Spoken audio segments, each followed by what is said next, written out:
Muy buenos días, queridos Radio Escucha. Mi nombre es René Flores y estamos un miércoles más aquí con otro tema de interés. Un tema que espero sea de su agrado y un tema bastante interesante. Para eso tengo de invitada el día de hoy alguien, pues una doctora, una compañera bastante destacada con una gran carrera en la Universidad de Sonora en la División de Ingeniería, la doctora Teresa del Castillo Castro. ¿Qué tal, doctora? Muy buenos días.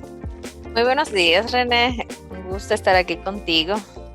Y qué gusto, sobre todo, pues hablando de algo tan interesante. Vamos a platicar sobre polímeros inteligentes. Pero antes de ello, para los que no la conozcan, la doctora Teresa del Castillo Castro es actualmente jefa del Departamento de Investigación en Polímeros y Materiales. También fue coordinadora del posgrado en Ciencia de Materiales en el mismo departamento. Entonces, pues bueno, es todo un honor y me da mucho gusto recibirla en Ingenio. Doctora, vamos a empezar platicando, vámonos rápidamente a platicar sobre polímeros inteligentes, porque es una palabra que desde hace unos 10, 15 años para acá está, no voy a decir de moda, es una palabra que se está volviendo parte de nuestro lenguaje ya, polímeros, pero para la gente o quienes se preguntan, ¿qué es un polímero? Pues bueno, los polímeros son compuestos químicos que se reconocen como macromoléculas, porque están formados por cadenas largas de átomos unidos mediante enlaces químicos. Existen polímeros de diferente naturaleza, incluyendo los materiales que comúnmente identificamos como plásticos. Y aquí le hago la primera pregunta. Lo usual es pensar eso, polímero igual a plástico. ¿Es correcta esa apreciación o va más allá? Bueno, René, es correcto. Va un poco más allá el término vamos a decir, de referirse a un polímero solamente con los materiales que reconocemos como plásticos. En la literatura científica, en el ámbito científico, hay otros tipos de macromoléculas, o sea, moléculas que tienen esta característica, alto peso molecular, vamos a decir, crecen en una única dimensión. Y, por ejemplo, para citarte, otro ejemplo que quizás no lo identificamos en el ámbito de los plásticos, el caso de las proteínas. Las proteínas son biomoléculas que existen en la mayoría de los seres vivos y eventualmente pues también son reconocidas con el término de polímeros, ¿no? Entonces, así como tú mencionaste, el término polímero pues va un poco más allá, ¿no?, de lo que comúnmente reconocemos. Ahora vamos al siguiente paso, al siguiente término, polímero inteligente. El polímero, ¿para qué se utiliza? ¿Cómo me podría describir polímero inteligente? Pues fíjate, el término inteligente es un término coloquial. Vamos a decir, es como tratar de utilizar un término coloquial en el ámbito científico. Obviamente es un término que se utiliza para identificar un comportamiento específico que pueden tener ciertos polímeros o ciertos materiales inteligentes. Y bueno, en la literatura científica se utiliza pues para llamar la atención de este comportamiento y diferenciarlo, ¿no?, de otro tipo de propiedades. Específicamente, ¿a qué se refiere?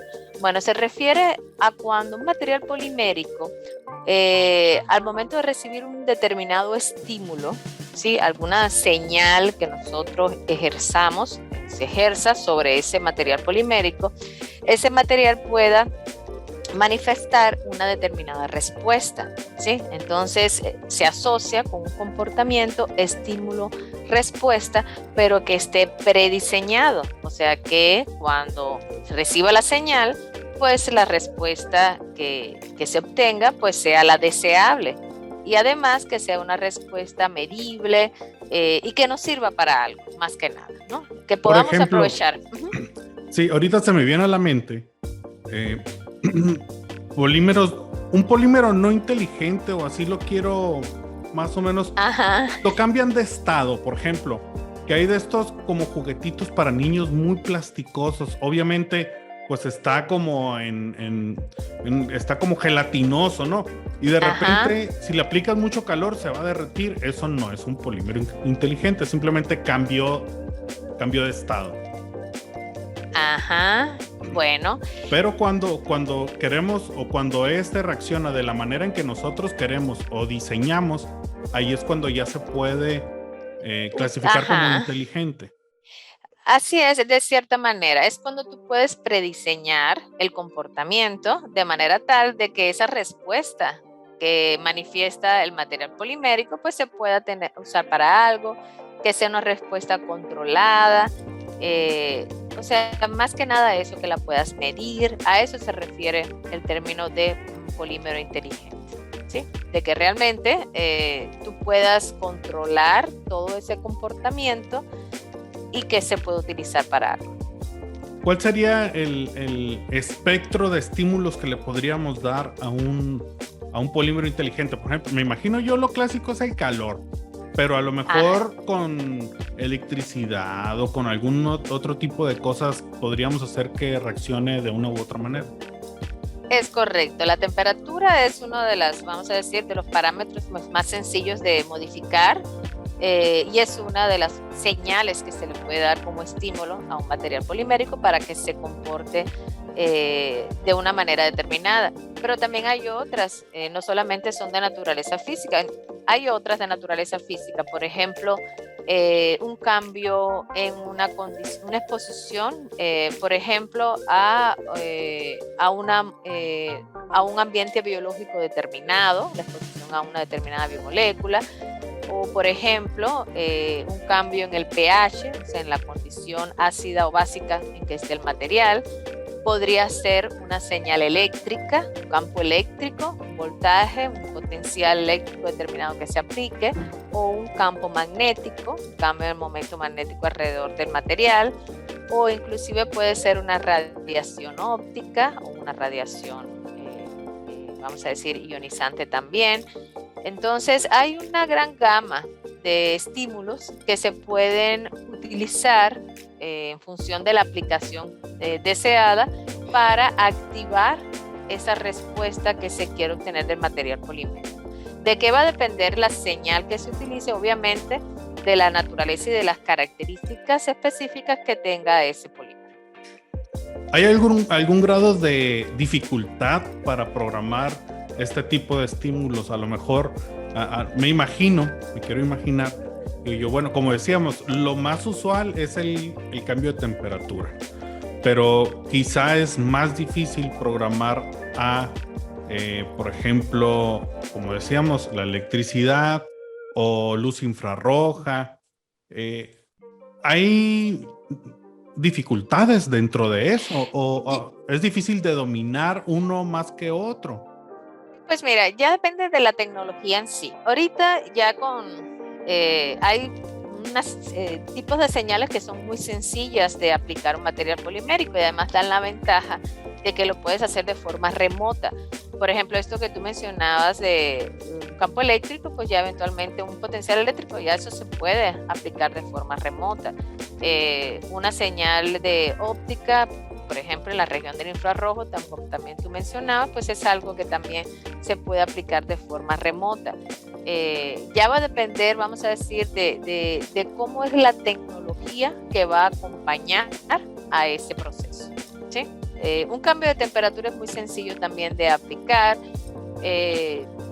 Como te digo, o sea, ya va en función de para qué quieras enfocar el comportamiento con un fin. Muy bien.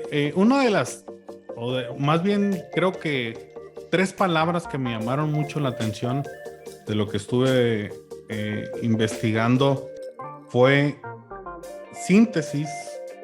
Aquí lo tengo anotado. Síntesis, preparación de materiales, diseño, síntesis y preparación, perdón.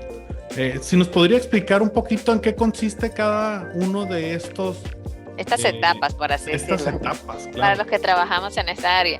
Sí, obviamente uno tiene que, al momento de iniciar una propuesta, un proceso de investigación, pues tiene que hacer un diseño, ¿no? De lo que quieres preparar, y para eso pues tienes que de cierta manera escoger los polímeros en función de su composición química, de manera tal de que realmente cumplan con lo que tú quieres obtener, con el comportamiento que tú quieres obtener.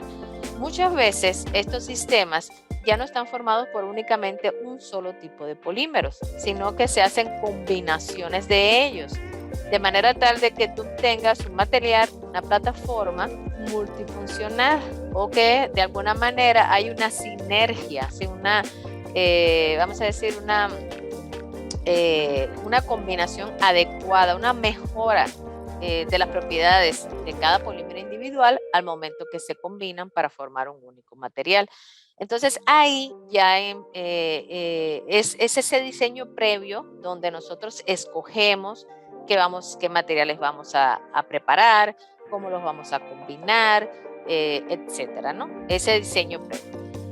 Posterior a eso, pues hay que sintetizar los polímeros. Los polímeros se sintetizan a partir de moléculas pequeñas, que son las que se van uniendo y van formando esas largas cadenas. Entonces, eso es un proceso que se realiza comúnmente por métodos químicos, ¿no? Mediante reacciones químicas. Se añaden estas moléculas pequeñas, que le llamamos monómeros, y sus precursores, que son esos reactivos químicos que son los que se necesitan para que esa molécula empiece a reaccionar y formar unidimensionalmente pues esas largas cadenas. Eso es lo que le llamamos proceso de síntesis. Añado el término de preparación porque, como te mencioné anteriormente, muchas veces al momento de sintetizarlos, pues eventualmente lo obtenemos en forma de polvos, ¿sí? O en forma de quizás películas, etcétera. Entonces hay que probablemente darle un procesamiento adicional para llevarlo al estado en que realmente podemos utilizarlo, quizás para formar, por ejemplo, un gel, o quizás algún tipo de plataforma, etcétera, ¿no? Entonces en ese proceso de preparación también hay que incluir esa combinación de polímeros para finalmente obtener el material en la forma, en el estado deseado, que ya puede tener algún tipo de aplicación práctica, ¿no? Doctora, hablemos un poquito del ambiente, de lo sustentable que puede ser el utilizar este tipo de polímeros. ¿Qué tan agresivo es para el medio ambiente? ¿Qué tan dañino podría llegar a ser utilizar polímeros inteligentes? Bueno, este es un tema muy, vamos a decir, muy importante a destacar, porque en la actualidad, cuando uno habla de plásticos, ¿verdad? Se asocia con un gran nivel de contaminación, etcétera, ¿no? Y es correcto, ¿no? Realmente el ámbito científico tiene también mucha preocupación con ello, y por tanto, los que trabajamos con materiales poliméricos, ya sí, aunque se vayan a utilizar a escalas muy pequeñas, ¿no? Porque en muchas ocasiones realmente el uso práctico de ellos de los polímeros inteligentes, involucra muy pequeñas cantidades. Pero aún así, es muy importante para nosotros diseñar procesos de síntesis de polímeros que sean lo más amigables con el medio ambiente para generar el menor impacto posible, ¿no? Y esto también es importante porque muchas de las aplicaciones a las que van destinados estos materiales es al ámbito biomédico, y obviamente en ese ámbito las propiedades de biocompatibilidad y otras propiedades que generan cualquier efecto biológico que vaya a generar el material, pues es muy importante tomar en cuenta. Entonces, por ejemplo, en el grupo de investigación en que yo trabajo, parte de la investigación está orientada a diseñar métodos, le decimos de química verde, ¿no? Y ese es otro término como inteligente, ¿no? Que tratamos de llevar del lenguaje coloquial a la metodología científica. Y es el hecho de que esos procesos de síntesis, o sea, cuando combinamos las moléculas, los reactivos, tratamos de utilizar reactantes pues que no tengan un efecto tóxico una vez que se obtenga el material, porque muchas veces una vez que se forma el polímero es complicado llevar un proceso de purificación. Entonces lo ideal es utilizar condiciones, vamos a decir, adecuadas, que no sean condiciones muy agresivas, que no generen muchos subproductos tóxicos, para que finalmente el material que se obtenga pues tenga este efecto deseado en un entorno biológico, pero además que no genere, ¿no?, durante el proceso mucho nivel de contaminación. Podría ser, y ahorita se me viene con lo que platica, estos polímeros inteligentes podría llegar un momento, o actualmente podrían llegar a ser reciclables. Hay muchos que son reusables, ¿no? Reusables. Sí, de hecho, otra de las características que tienen este comportamiento estímulo-respuesta que se asocia con los polímeros inteligentes es la reversibilidad. ¿A qué me refiero con el término reversibilidad? Que podemos, este comportamiento puede repetirse en muchas ocasiones, ¿no? Entonces, no, o sea, puede ser un material diseñado para un único uso o puede ser un material diseñado para que pueda usarse en múltiples ocasiones, ¿no? Y eventualmente, otro aspecto importante de esto que tú mencionas es que el material, una vez que finalmente pues ya cumpla su vida útil, pues esté fabricado de polímeros, o sea, de este tipo de moléculas que al final pues puedan ser biodegradables, o sea, que no genere un impacto ambiental negativo, ¿no?, por su fabricación. Hace ratito mencioné una palabra clave: biocompatibilidad. Y eso, pues digo, aquí en el ámbito universitario y sobre todo, pues en el caso mío que me toca pues charlar con muchos compañeros, lo relaciono un poquito con pues ingeniería biomédica. Yo creo que la biocompatibilidad vendría siendo a crear, por ejemplo, vamos a poner un ejemplo. Alguien pues desgraciadamente tuvo una fractura, se quebró un dedo, o de plano ya ese hueso hay que reemplazarlo con algo, hay que poner una prótesis. Se podría crear una prótesis con polímeros inteligentes para que la curación a lo mejor sea un poquito más efectiva. O sé de casos que, por ejemplo, cuando utilizan metales, según yo, con el frío podrían, les duele o tienen molestias. Entonces quizás se podría utilizar este tipo de materiales poliméricos inteligentes para hacer más efectivo ese tipo de situaciones. Totalmente, ¿no? De hecho, un gran campo de estudio de los polímeros inteligentes está enfocado hacia el ámbito biomédico. Tú ponías un ejemplo, ¿no? Bueno, vamos a reemplazar un hueso, un tejido, o simplemente favorecer el crecimiento del tejido, pues para que esa zona pues se rehabilite, ¿no? Y eso eventualmente pues puede estar muy favorecido por este tipo de material.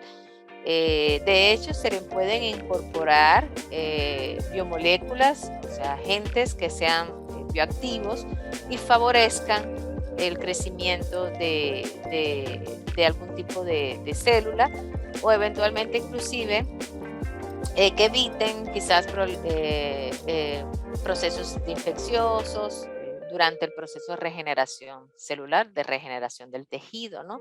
Que eviten, por ejemplo, inflamaciones, etcétera, ¿no?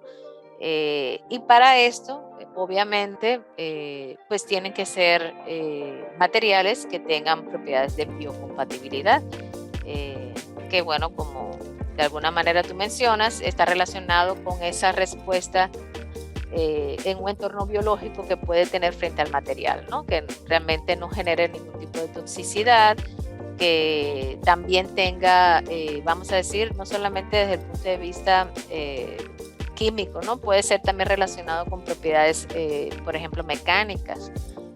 Si tú, por ejemplo, vas a utilizar algún andamio, ¿no?, para crecimiento celular, pues esos materiales.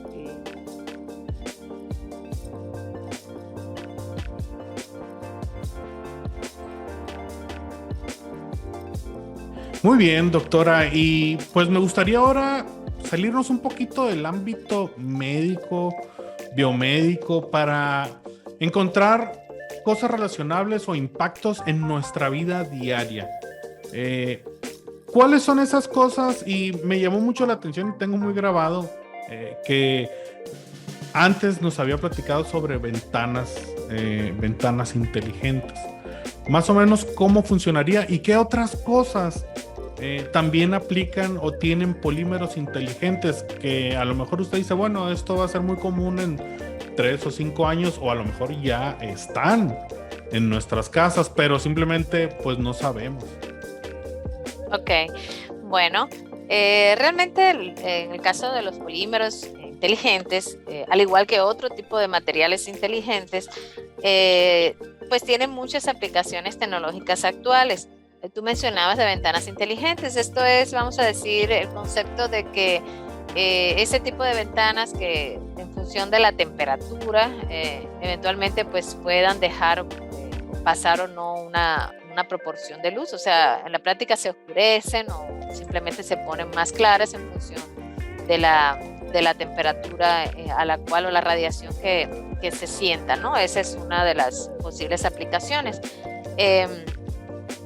En este mismo sentido, también, por ejemplo, hay lugares, obviamente no es aquí en Sonora, pero ya que lo mencionas, esta posibilidad de convertir, de absorber radiación y convertirla en energía térmica, también puede ser utilizada en esos lugares que, por ejemplo, hay mucho frío y eventualmente, pues todo lo que genere calor, pues es deseable, ¿no? Recordando también el término de ventanas, ¿no? Pero realmente en el caso de los polímeros inteligentes hay muchas otras aplicaciones tecnológicas en los que ellos están presentes. Casi todos vamos a decir, los sistemas mecánicos tienen sensores, ¿no? Lo que le llamamos sensores electromecánicos, o sea, que sean capaces, en dado caso de que bajo una aplicación de alguna estímulo mecánico, ¿no? Alguna deformación, algún esfuerzo, alguna carga mecánica, pues pueda generar algún tipo de respuesta para medir esa deformación. Y en este caso, por ejemplo, una respuesta muy sencilla de medir es una respuesta eléctrica, ¿no? Porque con un multímetro, etcétera, un circuito sencillo, pues es posible medir un cambio eléctrico. Entonces, cualquier sistema mecánico pues tiene este tipo de sensores, nuestros carros, y eventualmente aquí también pueden estar involucrados los polímeros inteligentes, ¿no? Hay sensores de diferente naturaleza. El material que tiene el comportamiento en el sensor se le llama transductor, pero eventualmente esos transductores también pueden ser materiales polímeros. Muy bien, doctora. Muchas gracias por estos ejemplos. Y pues bueno, estamos llegando al final de este episodio de Ingenio. Doctora Teresa, ¿dónde la pueden contactar en caso de que quieran saber más o tengan alguna duda? A lo mejor un estudiante de licenciatura que quiera informarse más. ¿Dónde podrían contactar? Claro que sí. Bueno, como comentaste al inicio, yo trabajo específicamente en el Departamento de Investigación en Polímeros y Materiales, el edificio 3G, que está dentro del campus universitario. Es un departamento donde manejamos un programa de posgrado. Posgrado es en Ciencia de Materiales, maestría y doctorado. Y son bienvenidos pues todos aquellos estudiantes que tengan interés en trabajar, ¿no? En el caso de investigación en el mundo de polímeros, y específicamente en ese ámbito de polímeros inteligentes. Tenemos apoyos de proyectos con ACID, de recursos externos, y bueno, eventualmente tenemos un grupo de trabajo pues formado ya por colaboradores, profesores de aquí del departamento, colaboradores externos, profesores de otras instituciones nacionales e internacionales, y tenemos también un grupo de estudiantes, ¿no?, muy entusiastas, que todos los que lleguen con interés y trabajo por hacer, pues son bienvenidos, ¿no? Con mucho gusto, y para compartirles pues todo lo que podamos nosotros enseñarles. Muy bien, doctora, pues muchas gracias por haber asistido a Ingenio, y estoy seguro que pues en un futuro mediano, largo, corto plazo vamos a estar con muchas noticias, tanto de usted como del departamento. Muchísimas gracias. Gracias a ti, René, y gracias a todos los que nos lleguen a escuchar esta entrevista. No es común para mí estar hablando en estos medios, quizás un poco nervioso la forma de hablar. Por eso me gustaría invitarlos, ¿no? Todo el que quiera saber un poquito más de esto, que venga conmigo, se siente aquí conmigo, y seguro que voy a poder explicarla de la mejor manera. Gracias. Muy bien, muy bien. Muchísimas gracias, doctora. Y pues bueno, es así como llegamos al final de esta edición de Ingenio. No olviden darnos like si nos están escuchando por Facebook, también por Spotify. Ahí está este episodio y los anteriores. Mi nombre es René Flores. Síganme en las redes sociales, Ingenio Unison, así todo pegado en Facebook, Ingenio piso o _ Unison en Twitter y en Instagram. Síganme porque hay mucha información que me hacen llegar, convocatorias, etcétera. Entonces, pues hay que estar al pendiente. Nos vemos el siguiente miércoles. Hasta la próxima.